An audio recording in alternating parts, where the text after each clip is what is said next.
To most people, Jennifer Parker's life looked like something out of a magazine.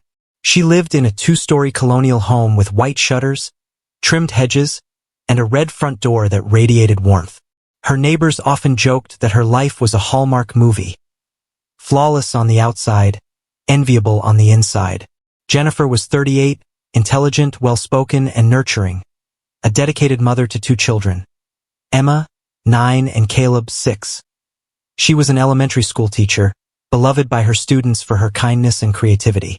Her life revolved around school runs, bake sales, and bedtime stories. And then there was Daniel Parker, her husband of 12 years. Tall, charismatic, and ambitious, Daniel worked as an independent corporate consultant. His job, he'd explained early in their marriage, required a lot of travel. He'd leave on Monday mornings and return on Friday evenings, always just in time for family movie nights.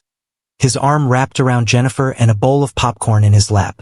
The weekends were sacred. He played catch with Caleb, took Emma to the bookstore, and made brunch every Sunday morning like clockwork. To Jennifer, he wasn't just her husband. He was her partner, her rock, and the father every child deserved. Their love story had begun at a networking event in Boston.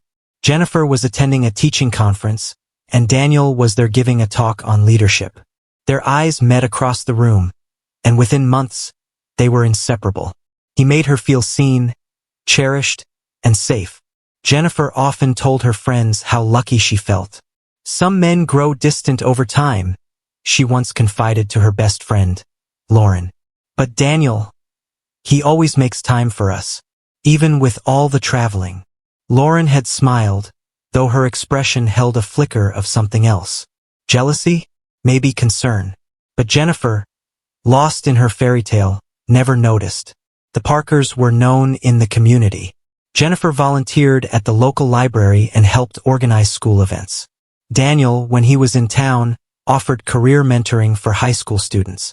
At church, they were the model couple, the ones others went to for parenting advice. But like most fairy tales, there was something Jennifer never saw, something hiding in plain sight. Daniel never let Jennifer drop him off at the airport. He always insisted on driving himself. His phone was locked with Face ID only, and he never left it unattended. When she once asked to borrow it to make a call, he seemed unusually hesitant. Still, Jennifer thought nothing of it. After all, don't all people need privacy? Once, while folding laundry, she found a hotel receipt in his pants pocket. The hotel was in Yonkers, not part of his usual route for clients in Boston or Hartford. When she asked, Daniel said he had an emergency meeting and didn't have time to tell her. His answers were always quick, smooth, and believable. That's who Daniel was. Confident, composed, and calm under pressure. Jennifer had no reason to doubt him. Not really. The kids adored him. Their joint bank account had regular deposits. Their home was filled with laughter on weekends. They even celebrated their 12th wedding anniversary just a few months earlier with a weekend getaway to Cape Cod. But there were moments, fleeting seconds, when Jennifer felt like something was missing. A pause in a story he told. A business trip that extended a day longer than expected. A perfume scent on his coat that wasn't hers. Each time she brushed it off. The mind plays tricks, she told herself. He's a good man, a great father. And then one Thursday night in November, Daniel came home unexpectedly. He walked through the door looking pale and distracted. Jennifer had been putting the kids to bed and was surprised to see him. "I thought you were in Albany until tomorrow?" she asked. He hesitated for just a moment. Plans changed. Client canceled last minute. But his voice was tense. His eyes darted toward his phone. Later that night, Jennifer heard him whispering urgently in the kitchen.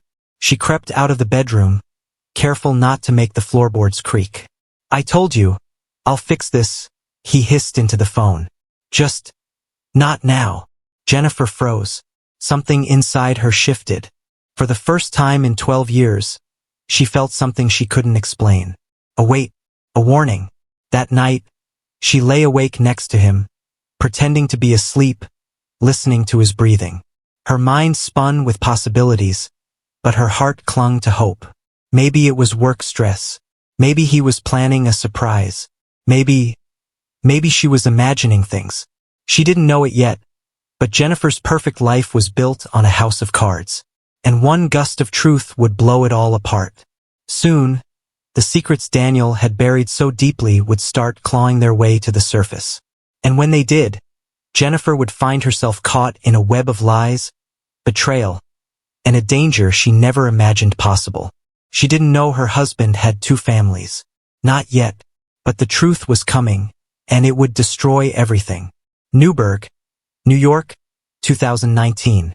While Jennifer Parker tucked her children into bed each night in her quiet Connecticut neighborhood, another woman, just an hour and a half away, was doing the same thing, completely unaware that her life was about to intersect with Jennifer's in the most horrifying way imaginable. Her name was Maria Gomez, a 34-year-old nurse at St. Luke's Cornwall Hospital. She had long, wavy brown hair, soft brown eyes, and the kind of warmth that instantly made strangers feel like family. She was born and raised in Newburgh, a working-class town with a mix of old charm and rough edges. She was known for being independent, strong-willed, and fiercely devoted to her children. Isabella, 10, Mateo, 7, and Noah, 4. Maria had met her husband, Danny Reyes, 10 years earlier at a community fundraiser. He had swept her off her feet with his intelligence, confidence, and seemingly tireless work ethic. He told her he was a business consultant, primarily working contracts in Connecticut and New Jersey. Travel was part of the deal. She didn't love it, but it made his homecomings more special. To Maria, Danny was her soulmate. He called her Mi Vida, cooked her favorite meals, and never missed their kids' birthdays, even if it meant driving overnight to be there in time. Their house was smaller than the Parkers' colonial dream, but it was filled with laughter, toys, and the aroma of Maria's home-cooked meals. There were framed photos of Danny with the kids on the hallway wall, smiling, proud, fatherly. What Maria didn't know was that Danny Reyes didn't exist. At least not legally. The man she knew as Danny was, in reality, Daniel Parker, Jennifer's husband. He used a forged ID under the name Daniel Reyes, a name he said was his mother's maiden name. He had a fake driver's license, a separate bank account, and even a distinct wardrobe for his life with Maria. More laid-back, casual, street-smart.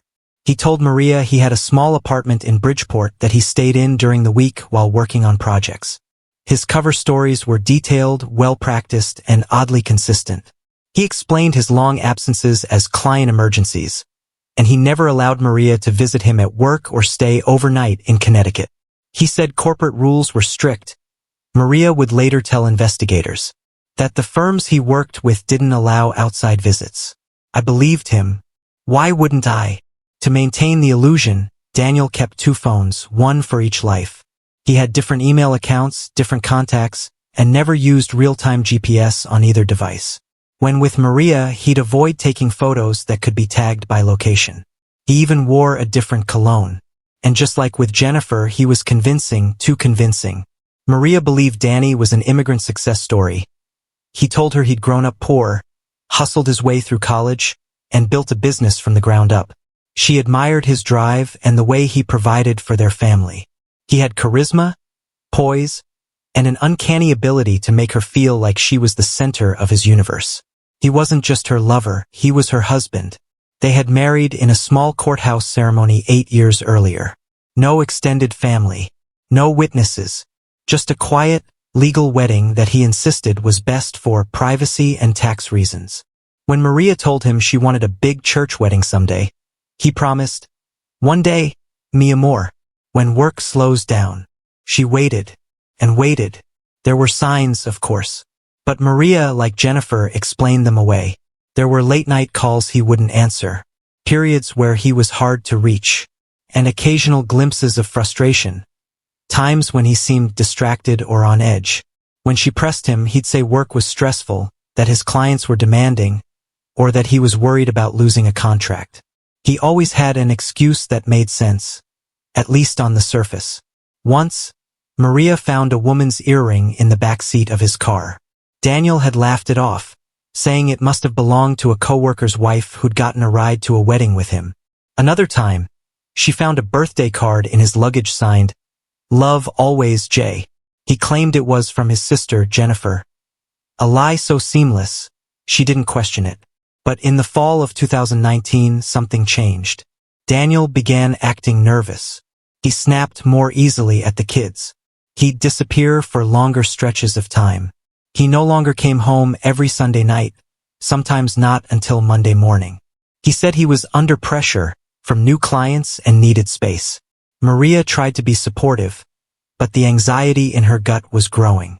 One night, while he was in the shower, she peeked at his phone. It was locked. Not unusual, but it had never been before. The next day, Daniel was unusually affectionate, as if trying to erase the tension of the past few weeks. He brought her flowers, made her dinner, and spent the evening cuddling their youngest son while watching cartoons. Maria wanted to believe everything was fine, but the doubt lingered, and across the state, Jennifer was growing suspicious too. 2 women, 2 homes, 5 children, 1 man. Daniel Parker had maintained his double life for nearly a decade, juggling birthdays, anniversaries, and lies with clinical precision. But cracks were forming. His timing was slipping. His stories were becoming less airtight. He was running out of space and time. The walls he'd so carefully built around his 2 lives were starting to collapse. And what lay beneath them was a truth darker and more dangerous than either woman could imagine. Neither Jennifer nor Maria knew the other existed. But that was about to change. And when it did, it would cost someone everything. Jennifer Parker stood by the window of her Connecticut home, staring into the gray autumn rain as it gently tapped against the glass. Her mind was restless, unsettled. The house was quiet, too quiet, and despite the soothing crackle of the fireplace, something inside her was screaming. Over the past few months, small things, little inconsistencies, had begun to chip away at her sense of security. They weren't obvious, not at first, but as they started to add up, the image of her perfect marriage began to blur around the edges. The first real sign came from an unassuming place: the trash can. One Wednesday morning, while Daniel was away in Boston for a seminar, Jennifer had taken out the garbage and noticed a crumpled receipt at the bottom of his studies bin. She smoothed it out. It was from a hotel in Yonkers, dated just 2 nights earlier. But Daniel had told her he was staying at a Hilton in downtown Boston. She told herself there had to be an explanation. Maybe the seminar changed venues. Maybe he took a detour.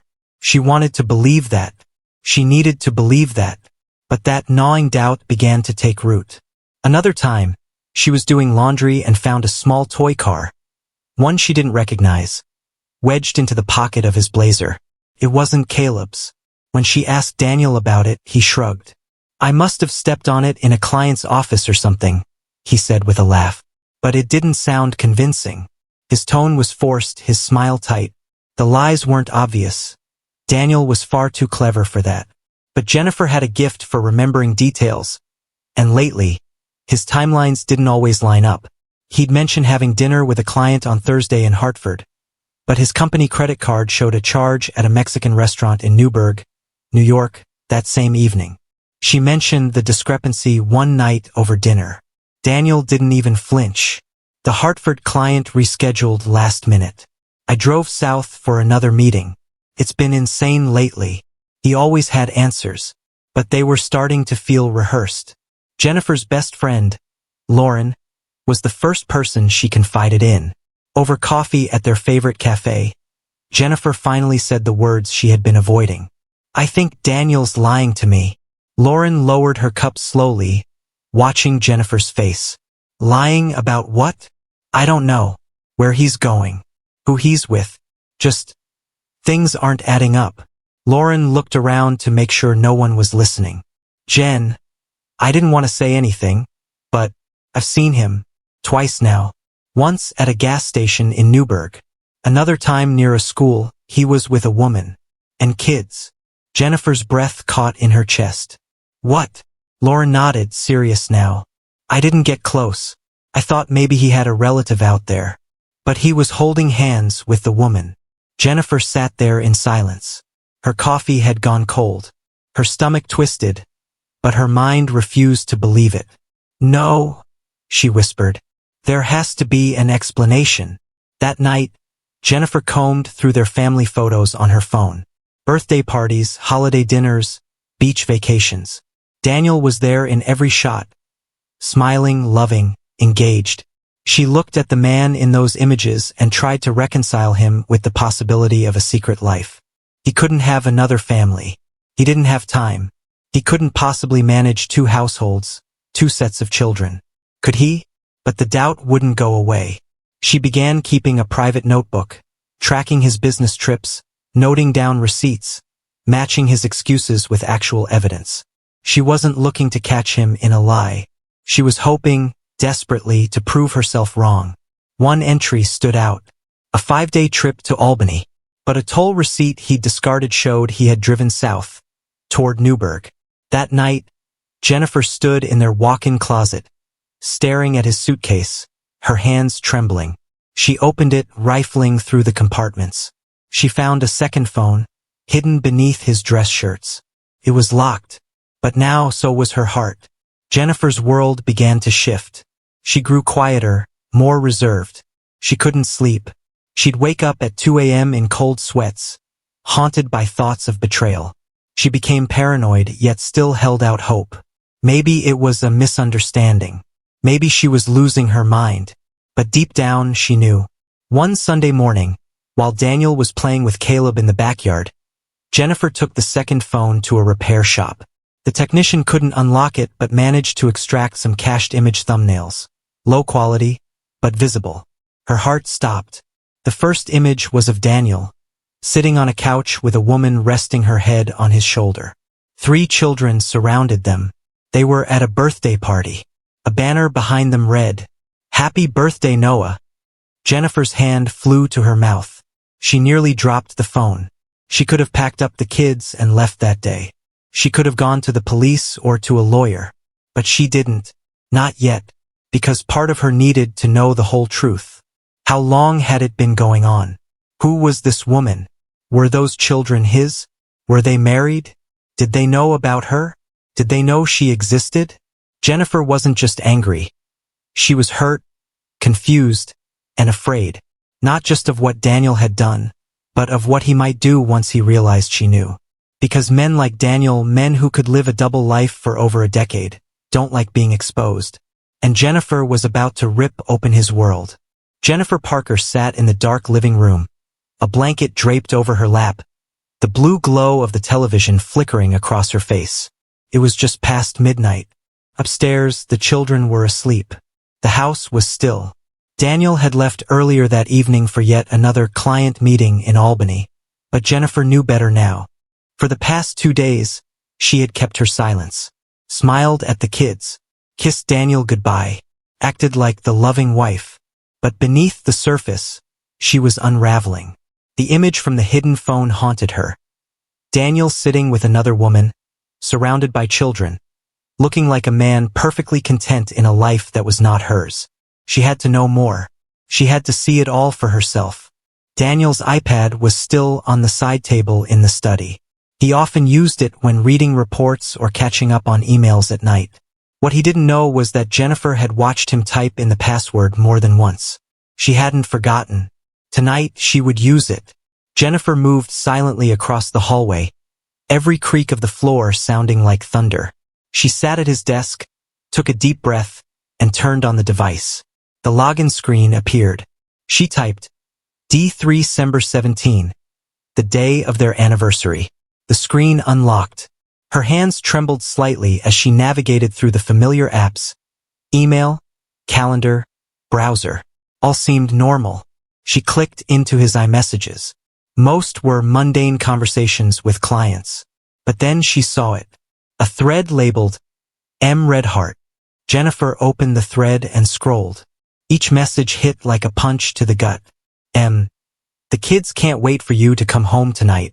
I made your favorite pollo guisado face blowing a kiss. Daniel. Tell Noah to save me a big hug. Miss you all so much, Redheart. M. I was thinking. Maybe we finally do that trip to Puerto Rico next summer? Just us. Daniel? Yes. No excuses this time. You and me on the beach. Forever. Jennifer stopped breathing. Her mind raced. There were photos. Dozens of them. Daniel holding a little boy with messy curls. Daniel kissing a woman, Maria, outside of a small brick house. A selfie of him shirtless in a backyard hammock with 3 kids snuggled beside him. She clicked into Maria's contact profile. The phone number. An email address. And then Jennifer's stomach dropped, a wedding photo. Not a grand ceremony. Just a courthouse hallway. Daniel in a button-up shirt. Maria in a cream-colored dress, holding a bouquet of roses. A justice of the peace stood behind them, smiling. The date, September 12, 2011. Jennifer stared at it, frozen in disbelief. He had married Maria 2 years after marrying her. Her breath came in short gasps. Her fingers began to shake uncontrollably. She backed away from the screen and clutched her chest. Felt like drowning. The life she thought she knew had just shattered into 1,000 sharp pieces. He didn't just cheat. He committed bigamy, lied under oath, built a second family on top of the first. The kids upstairs, her kids, had a father who lived 2 lives, loved 2 women, and raised 2 sets of children without either side knowing the other existed. For the first time since this nightmare began, Jennifer felt fear. Real, visceral fear. If Daniel could do this, what else was he capable of? What else had he lied about? Was he dangerous? She needed answers. That night, Jennifer used a burner app to create a new phone number. She entered Maria's contact and typed, "Hi, you don't know me, but we need to talk about Daniel." She didn't expect a reply, but minutes later the response came, "Who is this? How do you know Danny?" Jennifer hesitated. Her fingers hovered over the keys, then began typing.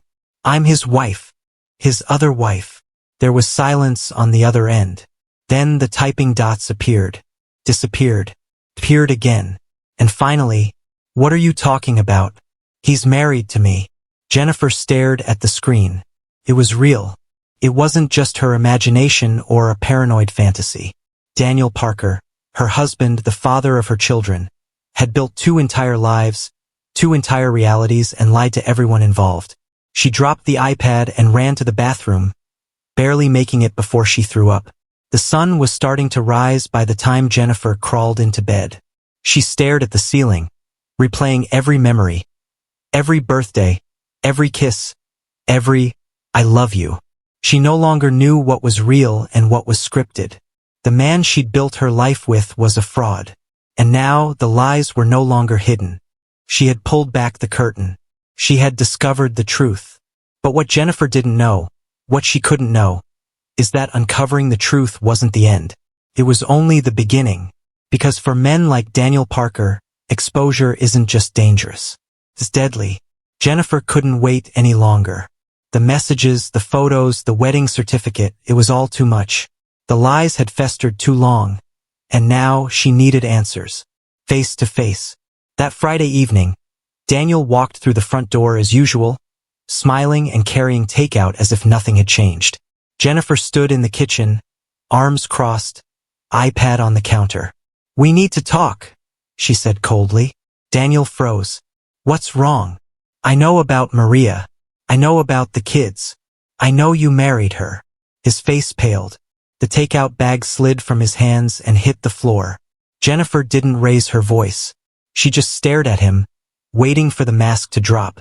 Daniel didn't deny it. At first, he tried to downplay, said it wasn't serious, that he was trying to protect everyone. "Protect?" she snapped. "You have 2 families, Daniel.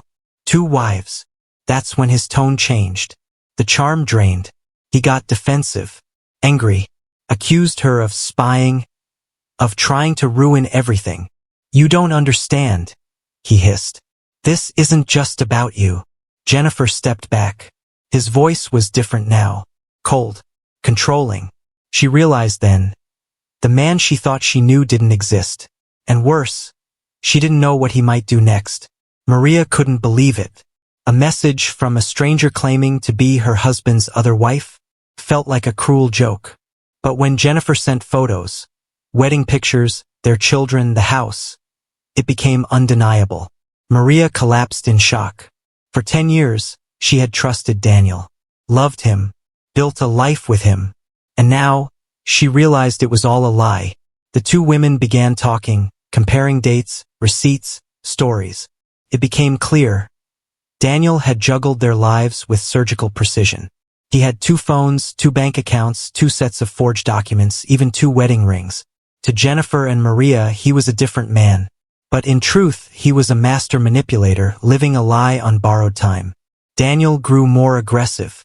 He began calling Jennifer late at night, threatening her to stay silent. "You'll ruin everything," he warned. "Don't be stupid." She filed for a restraining order. Maria, shaken and fearful, moved in with her sister. Both women knew they were in danger, and Daniel was losing control. One cold March morning, Jennifer's neighbor heard glass shatter. Daniel had broken into her home. Jennifer tried to run. He chased her into the kitchen, where he stabbed her repeatedly as her young son screamed. Police arrived too late. Jennifer died on the scene. Her son survived barely. Daniel fled. He was caught 8 hours later, hiding in an abandoned car. At trial, Daniel showed no remorse. Maria testified, heartbroken. Jennifer's family demanded justice. The jury found him guilty of first-degree murder and attempted murder. He was sentenced to life without parole. Jennifer's children were taken in by her sister. Maria and her kids moved out of state, trying to rebuild. Both families lived in the shadow of Daniel's betrayal. A man they once loved had destroyed everything, and they were left picking up the pieces.